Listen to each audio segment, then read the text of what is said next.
Build a brand that can be expanded at a future date, but maybe start your content and your branding and your messaging and who you're targeting directly towards a specific subset of that overarching brand. And I think that'll set you up for a great success with that niche audience, but also a great opportunity to expand or pivot. Welcome to Built Online. I'm Cody McGuffie, and this podcast is all about one thing: building the business of your dreams. Selling art, teaching classes, starting a blog, launching a brand, whatever your passion is, we show you how to turn it into real income. I created EverBee to help anyone with a dream start and scale a business. EverBee.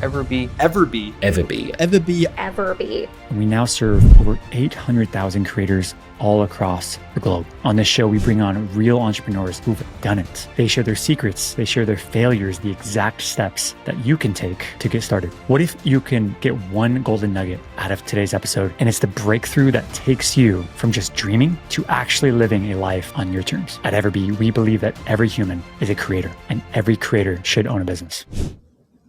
Max, we're here, man. What's up? Hey, how you doing? Happy to be here. Super happy to have you here, man. Thank you for coming on. We're going to talk about all things digital marketing today, right? That's awesome. That's what I love to talk about. Yeah, let's do it. Do you mind kind of just giving everybody that's listening to this kind of a little brief about who Max is and what Vital is and kind of what you do at Vital? Yeah, absolutely. So Vital Design is a marketing agency, about 100 plus people at our agency. We do all types of digital marketing for a wide variety of clients. We basically build websites and brands in our project side of our agency, and we take those websites and brands and bring them into the digital marketing half of our agency, where basically we're designed to drive traffic, drive leads, drive revenue, and drive positive return on investment through digital marketing strategies. So we do a ton of content marketing, email marketing, social marketing, and paid advertising on all types of channels. And historically, we've done this for all types of industries, and we've started to specialize in a few key areas and build teams out in specializations. Those key areas are higher education, e-commerce, and also manufacturing. So it's been a really fun journey. And I myself am obsessed with digital marketing in general. And before I even started my career in digital marketing, when I was at college, I felt like I really needed to learn more. So I built my own website that's now my outdoor base camp to around 120,000 monthly organic visitors. Started to sell, t-shirts and do affiliate marketing and sell posters and things like that. So yeah. And that's kind of on the side. Strategy. I mean, I guess it's kind of on the side of what you do, I guess, full time at Vital Design, right? So it's kind of like your passion project, it sounds like, on the side. Yeah, it's my passion project. It helps me practice some of the stuff that we leverage for our clients and helps me keep progressing as a marketer in general. And did you say 120,000? Yeah, I got visitors? To 120,000 a monthly organic visitors on the site, which was pretty fun. That's amazing. How does one even do that? I'm just curious. I know we'll jump into like all this stuff, but like how I know it's time. You've done it for a long time, but like, what are the main pillars that you're just like, oh yeah, I figured this out. And it worked. For me, it was it's like keyword research, so topic ideation and generation based off how people are searching online, and then actually taking the time to produce the best piece of content that satisfies that query online, and just doing that repeatedly for years on the content that I'm writing myself. And over time, I started to hire writers out to help scale up the amount of content that I was producing. And it's just, decent research, high quality writing, and then, diligence to stay with it for a long period. Consistency. I love that. Yeah. And do it for 10 years. Yeah. It's very quick success, right? Yeah, exactly. myoutdoorbasecamp.com. We'll link it too for anyone listening, but very cool, man. It's awesome. I want to jump into kind of what you do professionally and kind of really extract a lot of value from your brain selfishly.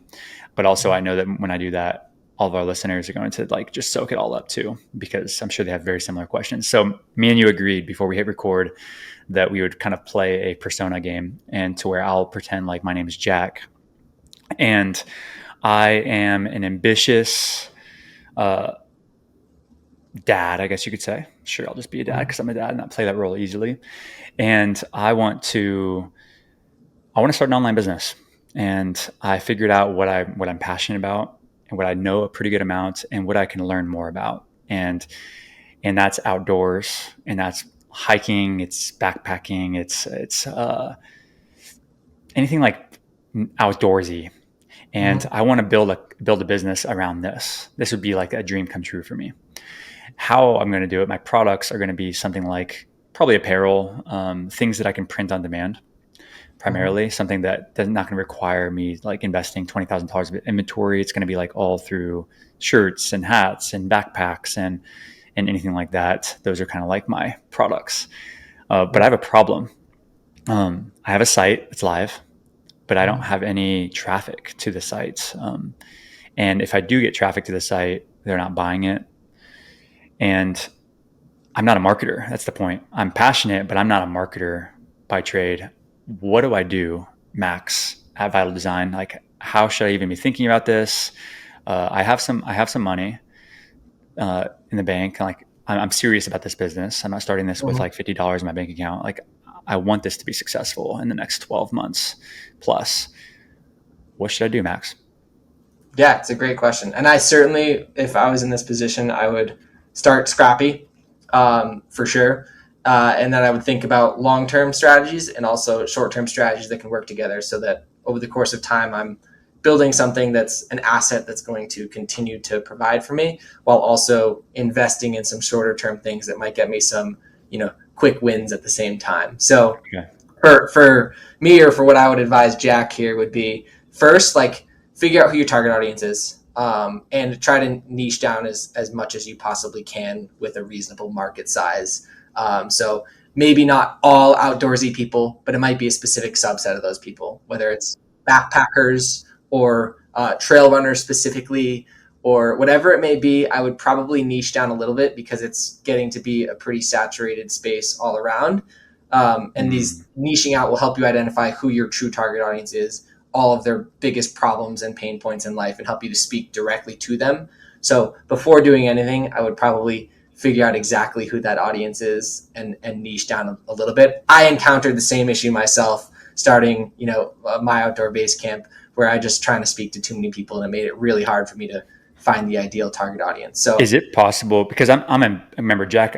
I'm Jack, and I'm super ambitious, right? Too. So it's like I think that I can just take this whole category because I'm just kind of delusional, and yeah, that's how I think, right? And you're telling me to niche down. I hear that, and yeah. so does that mean I need to actually my website domain needs to be niche down too? Like it's like trailrunner.com, trailrunnerjack.com, or can it be trailrunner.com and then specifically my product and my content is all towards I guess, sorry, outdoors.com and then trail Yeah. runner, like could be a specific, that could be my niche Yeah, for a while. I think that's a great question, and I think there's a great opportunity to build a brand that's niche but has the opportunity to expand. You Okay. absolutely can corner yourself in, which you may want to avoid doing. But it also, like, if you're so set on, like, this is the right niche, the people I want to be in front of, like, get after it, go for it. But I agree with exactly what you said, which is build a brand that can be expanded at a future date, but maybe start your content and your branding and your messaging and who you're targeting directly towards a specific subset of that overarching brand. And I think that'll set you up for a great success, with that niche audience, but also a great opportunity to expand or pivot if you need to, if something's not working. That's the key right there. Is like almost like I don't know what I don't know yet. So Yeah. I made this mistake myself. That's why. So maybe an example of this would be if you're going to target trail runners, great. Uh, you could call it trailrunnerjack.com if you want, but what if you have to pivot from Nike to have backpackers? Right now, you're in your conundrum.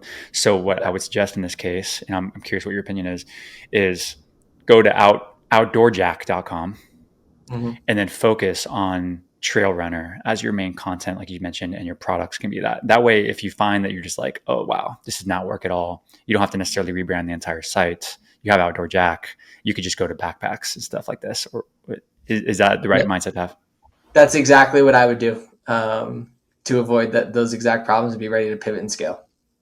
Beautiful.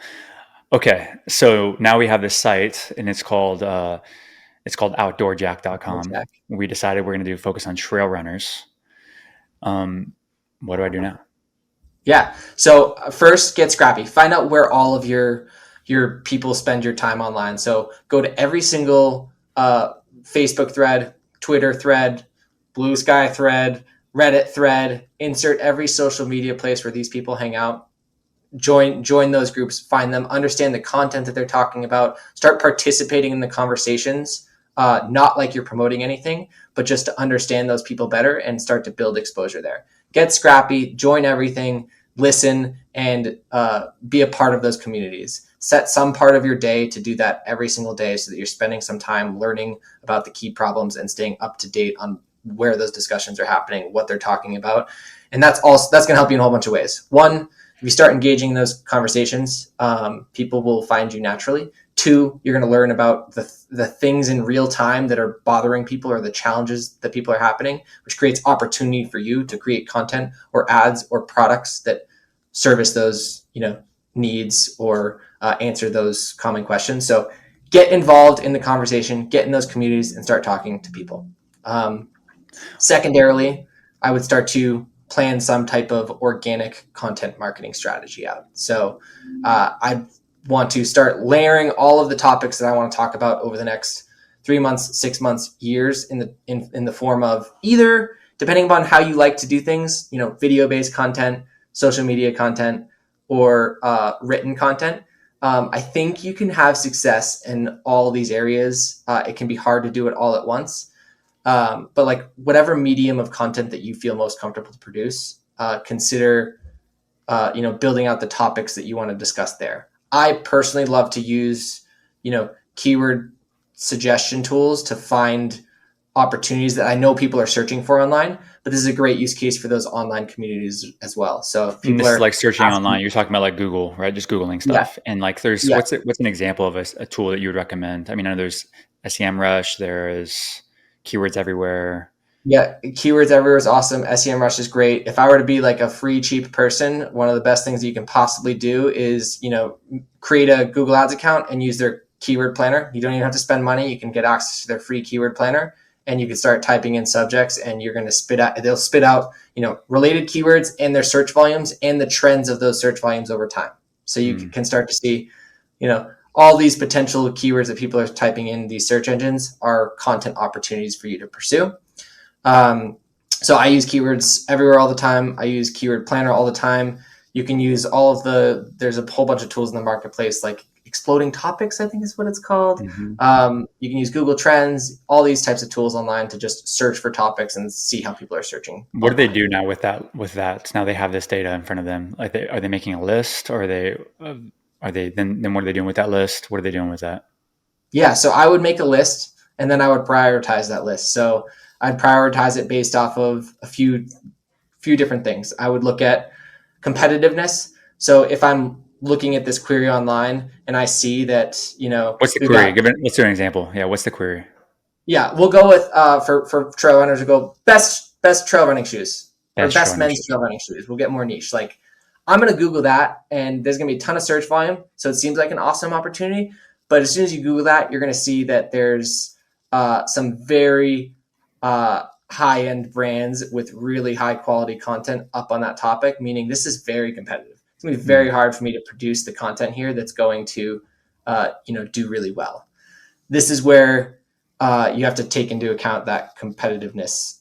So I look at the search volume, I look at the competitiveness and who's actually ranking for those, things on Google, or who's ranking for that on YouTube video, or even now people are searching on TikTok and social channels for those same queries.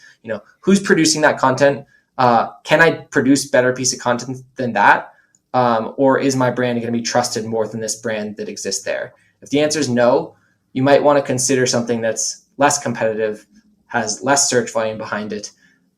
So an example, if we're taking the trail runners as an example, I might start to say, actually, let me review a specific shoe that's brand new or is now getting popular. Or let me compare two of the top shoes where there's much less content or volume. It's much less likely for, Outdoor Gear Exchange or whatever website it is to cover that topic because it's more niche. And that gives you an opportunity to do something that's more niche, that you can produce a really high quality piece of content on, adds a ton of value to the user because, as a trail runner, you might be comparing that Solomon shoe to that La Sportiva shoe, just like anyone else would be doing. And you can get in front of them right at the right time. So start to look at those topics, look at how much volume is there, how much competitiveness is there, and then what's your capability of creating this high quality piece of content that people are going to get tons of value out of. And How many if times should they be doing this per month? So is this making the list is probably once a year or maybe a couple times a year. This is probably evolving. Like you're Yep. always adding stuff to the list. Is that correct? Or is this like every month they should be making a brand new list? Yeah, so I would kind of take how we do it at our agency, which is something on the line of like planning quarters out. So Okay. 3 month sprints is something that's I think is a great timeline. So I'm going to choose the topics that I'm going to cover over the next 3 months, and then I'm going to agree that these are the ones I'm going to cover, and then I'm going to execute. And once I finish executing over that course of that 3 months, I'm going to enter my planning stage again. And this gives you enough time to be up to date with the market of new topics that might be happening, but also plans enough out that you can really spend a good amount of time executing. Beautiful. In And some industries, how many articles getting live every month or week or day, or what does that look like? yeah, it's a great question. It's For really me, hard for to answer Jack, that. for Jack, Yeah, what yeah. would you suggest? For Jack, I would start pushing out, at least an article a week. I would probably try to go more than that. Depends how much time you have available, but the more you can do, the better. However, don't sacrifice quality for quantity. Whatever you can do to produce a high quality piece of content that you feel good about sending to your friends and sending to these groups that you're a community in, and you feel that if someone reads that, they're gonna be like, Damn, that was really dude, good. Jack, this is super helpful. Make sure you get that quality there, because we live in a So competitive important. landscape now that it's just essential. Like if you're just pushing out quantity that's not truly helping people, you're not going to see the results. And that goes for organic channels via blog posts. It goes for YouTube videos now. It goes for social media posts. Like we are no longer in a space where you can just push stuff out and show up. You have to push good stuff out that's helpful to people, and then you'll show up. And people know, like we're smart. Humans are smart, like we can tell the difference between this dude's just trying to like keyword stuff and Yeah. get an article live. And that wasn't that valuable. Whereas like, damn, Jack, that was really like, you really thought this through for me. And I appreciate you for that. And it builds so many other things too. Like you'll get rewarded for with traffic. Mm-hmm. Google will reward you. And then also too, like their branding is a part of that right there too. Like Yep. now they can trust you in the next article, or they'll trust you with a purchase or an affiliate thing that you do. So that's beautiful. Yep. Okay. So one article, ideally one or more a week, is high quality. Yeah, I would think so. I would try to accelerate that faster. And maybe at the beginning, if I was Jack and I'm not sure the channels that I want to operate on, meaning do I want to produce a blog post? Do I want to produce a social media post? Do I want to produce a YouTube, more professional looking YouTube video? I would maybe start to experiment with those things. So I might write the blog post, pair that with a really good short form video on the same topic, and pair that with, potentially a YouTube video if you feel comfortable doing that, and start experimenting to see what do you do better, what do you get better engagement with, and recognize that if you're new to this, like you're going to get better at it over time. So you're going to start writing better content, you're going to start producing better videos, but like the act of doing and publishing is going to help you get better at it. Would you recommend doing, when you do that video, let's say that Jack is super, like I said, he's super ambitious and he's like, I'm going to go do that. I'm going to do exactly what Max told me. I'm going to get that article live comparing those two shoes. And I'm also going to make a video on this. And he's going to make a YouTube video. He makes a YouTube video. And would you recommend embedding that YouTube video inside of the content, or is that doesn't really matter? Or what are your thoughts there? Yeah, I totally would. Nowadays with Google search and the result pages, like I would totally embed that content directly on the blog post. I think it can help a ton in multiple ways. It can help you boost that video. It can help you boost that blog post, and it can help you change what actually shows up on the search engine result page in Google. So someone searching that query, Solomon X trail runner versus La Sportiva Y trail runner, that video has a good chance of showing up at the top of the search engine result page on YouTube, but also your blog post might show up. So the medium at which that person searching that query is looking for now has multiple ways for you to show up in front of them. And, embedding directly on the page adds tons of value. How about transcription? How important is transcribing that video? Should it have like a transcription section inside of that article as well, or that doesn't really matter? Yeah, that's a good question. I think what we're starting to see is it depends upon the platform. So like YouTube now, super great at allowing users to just turn on the captions in their videos automatically. So like probably not directly transcribe on the video on a YouTube platform, but if you're doing short form social media, probably want to put it there, and kind of self transcribe that in real Cool. time. That's probably what I would suggest right now. Beautiful. What about transcribing, literally having a transcribe, like what, you know how you can do the actual, like a full transcription, like a full transcribed thing inside Yep. of the site. Like, so let's say that Mm-hmm. I drop it into my YouTube video inside of this blog post, and also it has all the transcription below it as well. I Mm. guess I don't need Yep. that because I already have the blog article If written. you already have the blog post, yeah, if you already have the blog post, I would not do that. However, if you're trying to speed up your content production and say you're only focusing on videos primarily, and you want to just have another channel, which is what I would suggest, say you decide to only produce YouTube videos, what you're saying is the exact best way to, maximize the usage of that Mm, YouTube video, because then you can publish the blog post that's got the video on top and the transcription below, and now you have a secondary blog post medium that does that. And there's tons of AI tools now that you can literally just, instead of just transcribing it, actually make transcribe it this and valuable. then summarize it and turn it into a blog post, and suddenly you've got a pretty solid piece of content pending you made a good video. Beautiful. Would you recommend doing that actually, if you're not necessarily a writer and you actually prefer to do the YouTube video, and you're actually using AI to, Yeah, I would totally do that. I would be cautious, so I would make sure that you don't publish blindly. I would review that, and then take a look at the transcription and how the AI has turned that into a blog post. But I've been noticing that those tools have been very good at exactly that now. I do it actually a ton for all of my video calls with clients. I get it transcribed using a tool called Otter, and then it like pulls it into a nice summary with to dos, next steps. Those tools are getting so good now. It'll be able to take your content and turn it into a blog post pretty solidly. Just make sure that you review and edit it and spend some amount of time saying this is actually some good writing here. I love that. Yeah, I completely agree with that. Otter AI, we haven't used them, but I've heard a lot of good things about them. Mm-hmm. Swell.ai, I think it's Swell Mm-hmm. AI. I've used them as well. Actually, we use them currently. Yeah, they're getting really good for all this stuff. I agree Yeah, with it's you. impressive. I have a question that probably a lot of people are wondering right now with the rise of AI, of course, and ChatGPT and all of these amazing tools out there. And there's a lot of stuff in the SEO world. It's like, what is SEO going to, what's going to happen to SEO? Are people going to go to Mm-hmm. Google to search for things? Like, for example, that comparing those two shoes, Yeah. historically they're going to Google, but now they're probably turning towards a ChatGPT or a Gemini or something like this to actually Yep. ask that same question. And it's also recommending certain things. Where is SEO going when it comes to like search engines? Yeah, it's a great question. I think like SEO is no longer the traditional Google search engine very clearly now. You have to be thinking about, obviously the search engine itself will say Google, but you have to also be thinking about the queries that are happening on the other platforms, because Amazon is a huge search engine, TikTok is a huge search engine, YouTube is a huge search engine.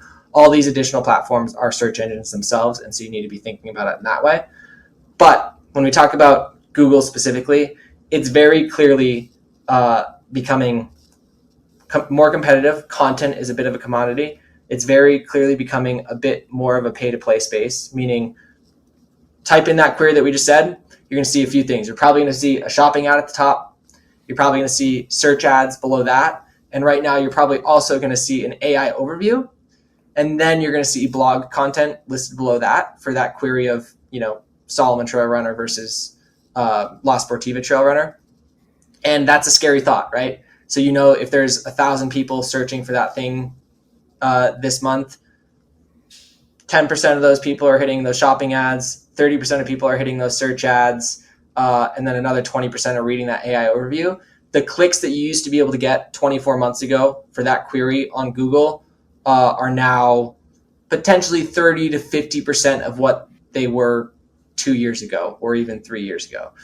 And therefore, you need to prioritize your content and how you're planning your strategies based off of that, and looking at the search engine result page. You might find that it's very difficult to drive organic traffic for certain queries because of how those search engine result pages are looking. And that may change how you want to prioritize the content that you're producing. Maybe you want to focus on video because of that. Maybe you want to just change your topic, because what we're seeing for AI overviews, as an example, you ask a question, any how, what, why type question, you're going to see an AI overview like 90+% of the time. And you might show up in that AI overview, but you're not going to garner the same amount of brand awareness or clicks as you would through that traditional organic listing that you previously had. So it's a very difficult space right now. Do you see it going to more towards showing up in the AI overview, or that the ChatGPT, for example, if I were to type in that same question, and sometimes they actually will show an article, show a product even, or show some. Do Mm-hmm. you see the future kind of going towards that, where ChatGPT would actually suggest an article based on what you just said, or they'll refer to the article, or they'll add it as a source? Do you see that future coming, or is that not going to Yeah, happen? I mean it's here. Like if you search these queries, it's going to give you an overview. Like, it's going to give you a rough answer, and it's going to cite the source. I think we're going to see a continued usage of the AI reviews, but we're also probably going to see the monetization of those AI overviews, because right now those AI overviews are eating up ad revenue for Google, and therefore they're going to find more ways to incorporate advertising within those AI reviews or potentially reduce when they show. So we're already seeing that happen now. So a sales based query, for example, we'll say a specific trail running shoe, that Yeah. AI review is going to disappear. It's going to be a shopping ad, it's going to be a Google search ad, and then it's going to be like individual product pages after that.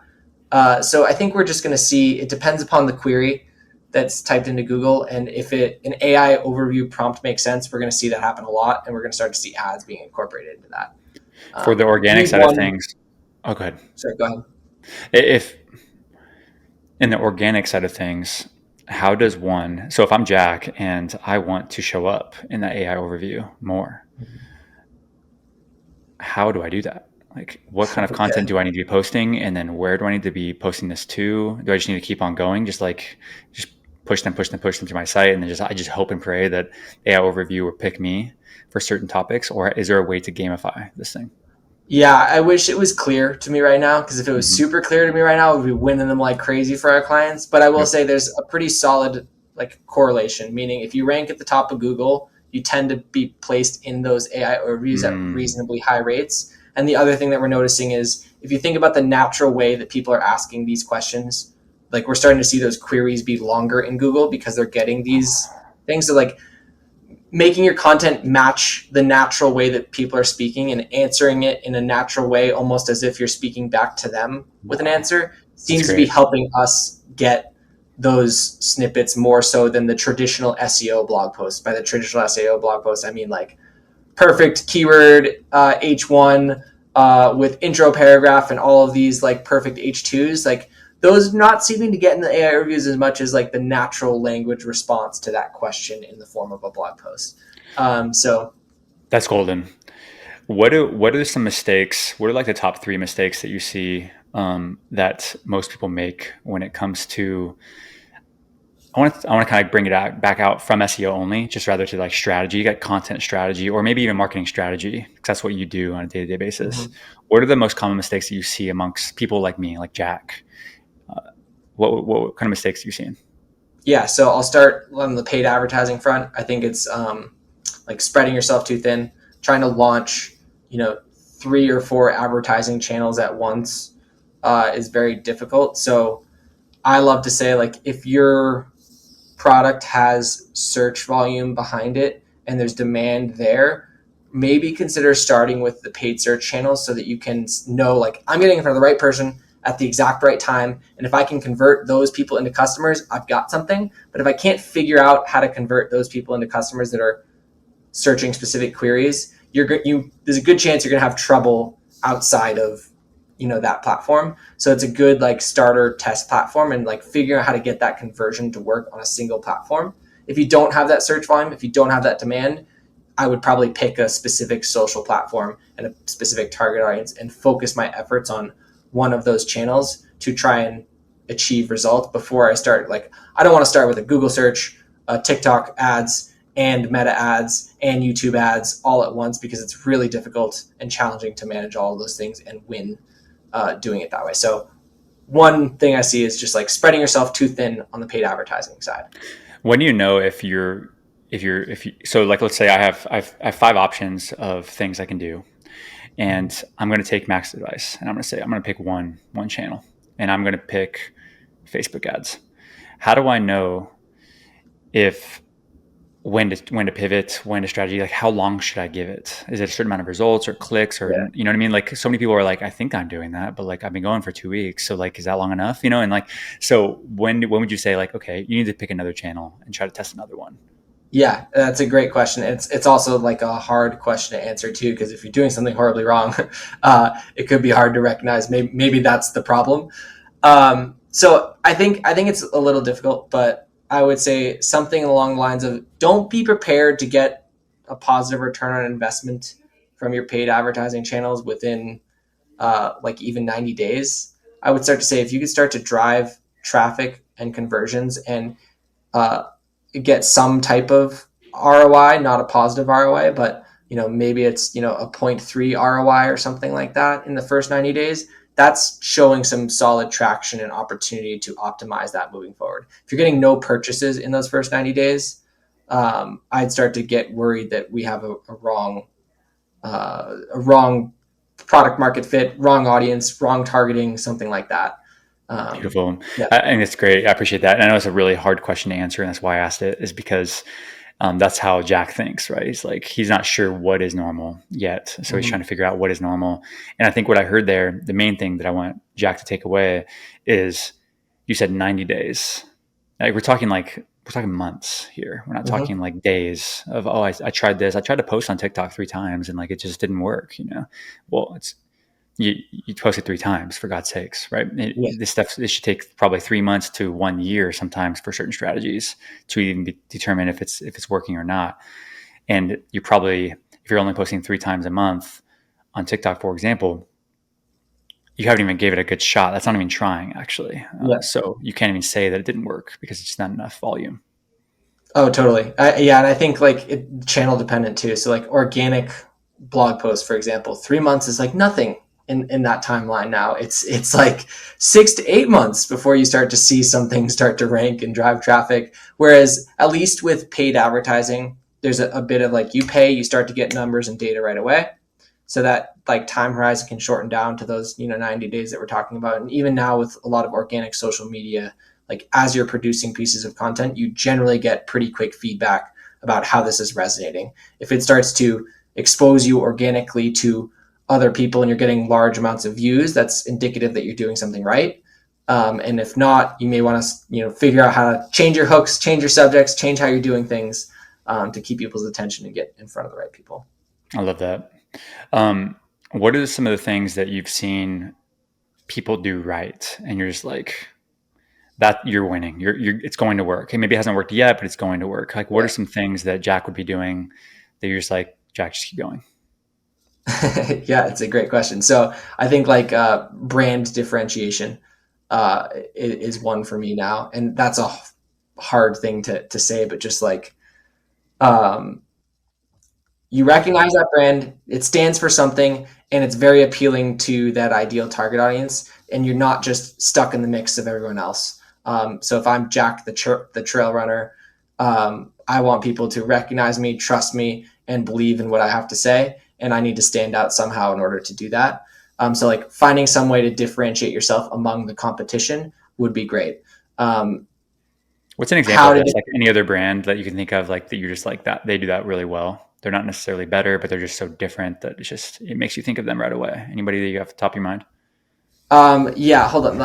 Let me. I'm going to say the name wrong, so I just want to get it right. Okay, cool. Uh, yeah, for me, I think in the outdoor space, there's one organization that's done this super well, and it's not an individual person, but they built a brand, and it's called uh, Outdoor Gear Lab. So how they've differentiated themselves has been like an impressive way to test gear. So they have like actual testers, and they've built this system where they're analytically Mm, determining what gear should be best for this scenario based off of specified criteria. And they were one of the first people to do this. There's a few companies that do this really well, and this is a way that they differentiated from the existing piece of content that existed, a decade plus ago. They're like, I'm going to take an analytical approach. I'm going to get real testers on this, and I'm going to assign scores and values to each of the criteria of the gear and produce content around that. And that was a way that they differentiated, because you're like, they're so impartial, they're factual, they're logical, and they differentiated themselves from the existing reviewers by taking this super analytical approach. So And that's one way. this is golden. Yeah, thanks, Max. I was literally just looking up as you're speaking. I'm like, that's exactly what they do. And it's called Outdoor Gear Lab, almost like you're testing in a lab, and like you're a scientist essentially. Is kind of giving Yes. you the feel. And so they probably recognize that their ICP is like the technical person who's like, I want the best performance though, and I care about these specific things. And then they have, if you guys listening to this, you should go to this website. You'll see exactly what Max said. It is climbing ability, 30%, hiking and comfort, 25%, weight and packability, 20%, support, 15%, construction quality, 10%. And then there's a whole bunch of other stuff too. And then they also give you the qualitative, their opinions and things like this too, but it's really backed up with the data analytics part of things. And that's Yeah, just a and you're unique. spot on. They like brought it all together. It's in their name, Outdoor Gear Lab, the scientific approach, and then they're like, oh, our audience is this analytical approach, and they just built all of their content and their structure around that. And you could do the same thing. Your differentiation might be a little bit different, but that's a great example of like really appealing to your ideal target audience and like hammering down on that. Yeah, this is golden. So if I'm Jack and I'm trail runner Jack, I don't even sell shoes, but I can do a breakdown of these shoes still, even though I don't sell them. And then I sell, because I sell apparel and I sell something else, some sort of shirts that trail runner Jack would buy for himself, or his wife would buy for him, or maybe buy for my wife or something like this. Like it's a way to get the content out, get the traffic in, and push them kind of to our products. And that's our unique differentiator, I would say. Yeah, totally. And we'll take like Trail Runner Jack as the example. Like, so there's the content approach, which is like the factual stuff. And then there's the story approach, which is like a different approach that people often take, that people are really good storytellers and they've got a unique story to tell. It's a great opportunity for video-based content and social media. So I'm thinking about, actually, I'm out here in Salt Lake City, Utah right now. I'm a big trail runner myself. I do a lot of trail running and going up mountains in particular. I'm obsessed with like vertical gain. I love getting more vertical gain. And there's this local guy who lives like 40 minutes south of me. I now follow him, and his social media is awesome because he's talking about his story of like, my goal is to run 1 million feet of vert this year. And it's just awesome to follow. Like, he's telling a story about his journey to run 1 million feet of vert every single year and the places that it takes him. And he's building a story into his own personal brand, and it makes you want to keep following him. And if you can find that story, it gives you a great opportunity to like not just create a story about, yourself or what you're doing, or potentially other people, but you can combine, content like gear reviews and things like that with a story that you're producing. And then you've got a really great recipe for adding value and creating entertainment. Yeah, I love that. It's really clear. It's funny when you start talking about this stuff, because it's really clear that there's definitely a lane for Trail Runner Jack here. Trail Runner Jack would simply just he's already passionate about the subject, because we already discussed that. He probably already knows people that are trail runners. That's why he's probably. So it's like he could even he could want to have a YouTube video. Cool. He could do that. He could have a podcast, like where he interviews somebody like Max, who's obsessed with vert, and he can say like, Max, like, why are you so obsessed with vert? What's your vert at today? Like, how much vert have you gone this year? And like, he can do this probably with a whole bunch of other people. Max is going to know a whole bunch of other people too.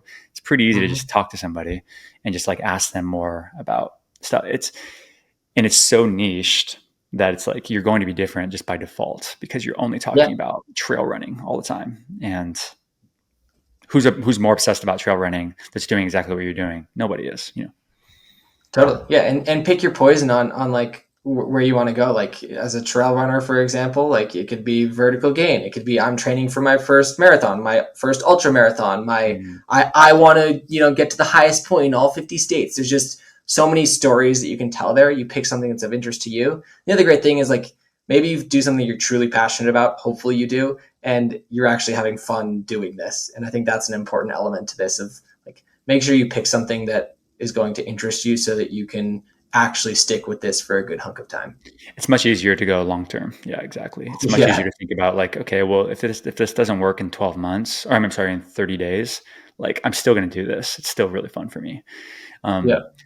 And doesn't mean you have to like know, doesn't mean, I also think that you don't need to be obsessed with something completely. Like sometimes your obsession can grow over Mhm. time, but you just have to be curious about it. But it doesn't have to be at 100% level. It could be like 60%. Like I'm passionate about Really? this. Yeah, totally. And I think also there's some genuineness in something like that you're not amazing at. I think there's a general trend of like I want to follow the person that's more like me than the elite person, and I think So that true. general trend is helpful to people getting a start right now, which is like this person's just like me. They're having the same challenges. They're never going to be the professional or elite athlete or whatever it may be, but they experience the same challenges I do. They have fun like I do, and I can resonate with that pretty well. So true. So true. Um, I think it's a good time to transition over to rapid fire. You ready? Yeah, let's do it. What's your favorite business book?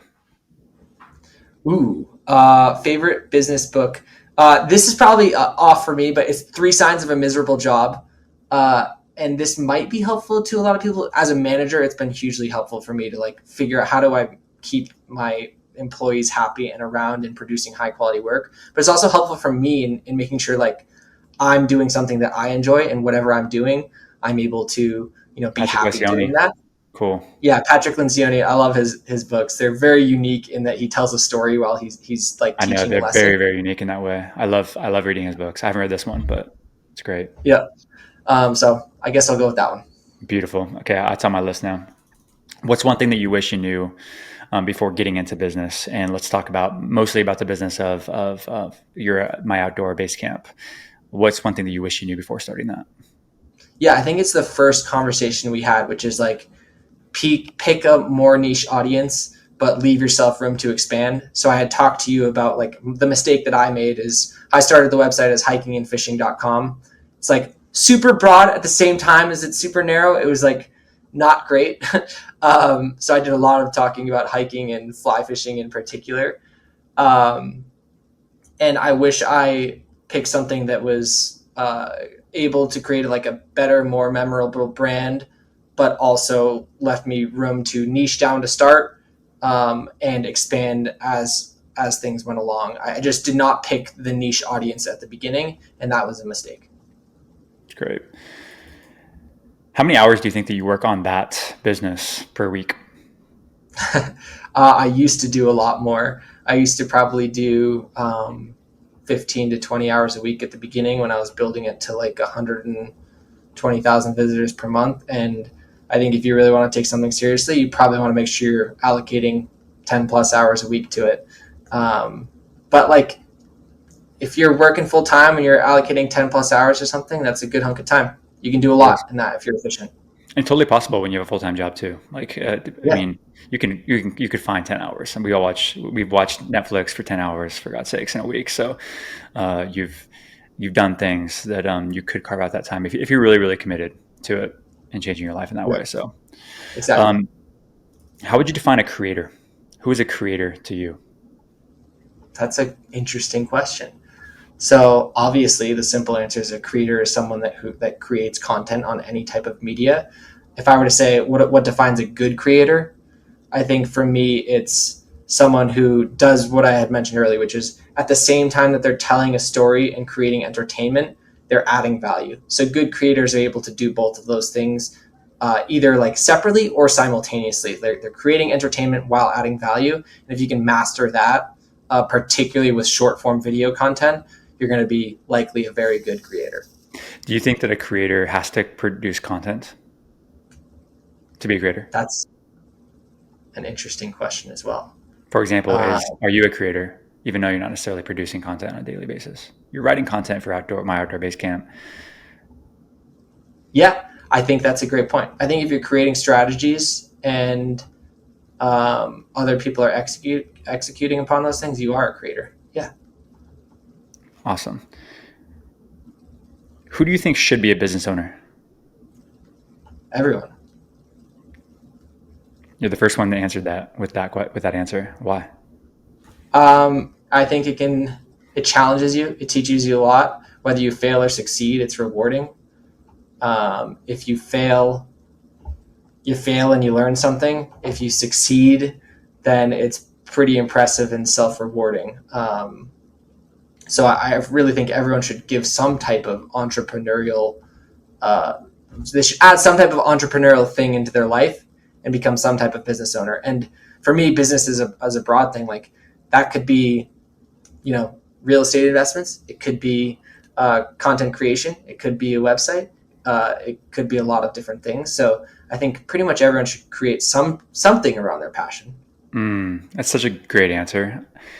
You are the first one that I've asked that dozens of times, and usually the answer that I get, which is not a bad answer either, it's just it's different, is that usually the answer that I get is, oh, not everybody should be a business owner.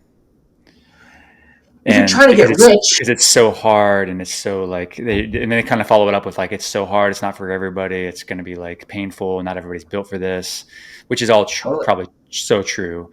But I tend to align with what you said, is like everyone should be a business owner though. Like, will everybody like have the same level of success? No. Will everyone care the same amount? No. I mean, but everyone should, because you learn so much about yourself. You learn so much about different parts of the world. You learn so much. You get to teach your kids like from a different type of lens, different type of perspective on how to create Yeah. something from nothing, and it's self-reliance and all this other stuff too. So I agree with you that everyone should be a business owner. Do they have to be full-time business owner? Not necessarily. I didn't say that. But I just said that they should own a business, whether that's real estate investments or your a blog or a site that generates even $50 a month. You're still learning so much more about yourself. Yeah, no, I totally agree. I think if you depends upon the connotation of that, or like the meaning behind that question. If you're saying, should you be a business owner to be your primary source of income? I think that's a different question. Good answer. But I think if you're a human being that wants to live a happy life, I think you should very strongly consider starting some type of business, because like one of the most important things in life is having passions. And if you can create a passion in your business or help enhance an existing passion that you had previously, you're going to create a lot of happiness in your own life just by doing that. Completely agree with you. Max, where can people find you? Where can people learn more from you, follow you along? Vital Design, how can they get in touch? All the good stuff. Yeah, Vital Design, super easy. It's vitaldesign.com. If you search Vital Design on Google, it'll pop right up. You also find them on all the social channels. You start to see me on some of the social channels, start to produce some short form video for Vital. And then you can find me pretty easily, Max DesMarais on all the socials, or my outdoor base camp. Beautiful, man. Thank you so much for coming on, Max. I really appreciate you.